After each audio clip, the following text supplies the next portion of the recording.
mari ko, dahil parang nauusata ang ubo at sipon ngayon, at ako ay gumaling na rin sa aking dry cough na halos isang linggo.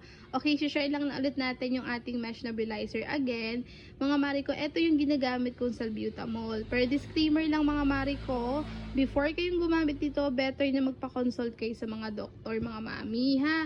Kasi hindi porket effective sa akin ay effective na rin sa inyo. Kaya po, sinishare ko lang din to. Like for example, niresetahan kayo ng doktor nyo na pwede kayo mag-salbutamol. Isa po itong marerecommend ko na salbutamol liquid. Bakit po? Kasi ito yung mura, as in pinakamura siya, 10.50 po siya sa TGP. Kasi yung ibang brand po talaga nito medyo pricey. And kami talaga na experience na talaga namin mga mommy ko na mag-nebulizer halos isang linggo ata yon, 3 times a day. Isipin nyo magkano yung magagastos nyo, lalo na kung 20 plus yung ganito. So eto kasi 10.50 lang, so magkano lang din magagastos natin, 'di ba? Ang laki nung price difference nila.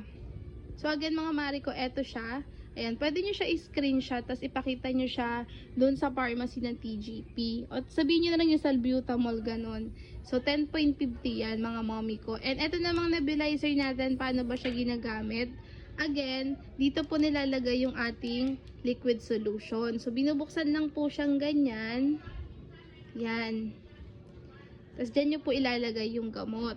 Ito naman mga mari ko, itong mask na to, for adult siya. Pag binili nyo na yung ating nebulizer, meron na siyang kasamang mask na ganyan. So, ito yung for adult. Pwede mo siyang i-twist na ganyan para palitan. Like, for example, bata naman yung gagamit, gaganyan mo lang siya.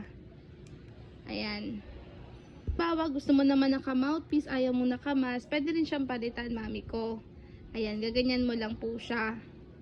Tapos, etong mask natin, tsaka yung mouthpiece, pwede nyo tong hugasan. Kasi lalo na kung marami kayo sa pamilya nyo na nagne-nebulizer. Ayan, para hindi kayo magkahawahan, pwede nyo po silang hugasan. Eto lang po yan lang.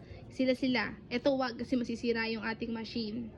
Mommy ko, etong nebulizer natin, or portable mesh nebulizer natin, pwede siyang di-battery. So, dito siya nilalagay, 2 perasong AA.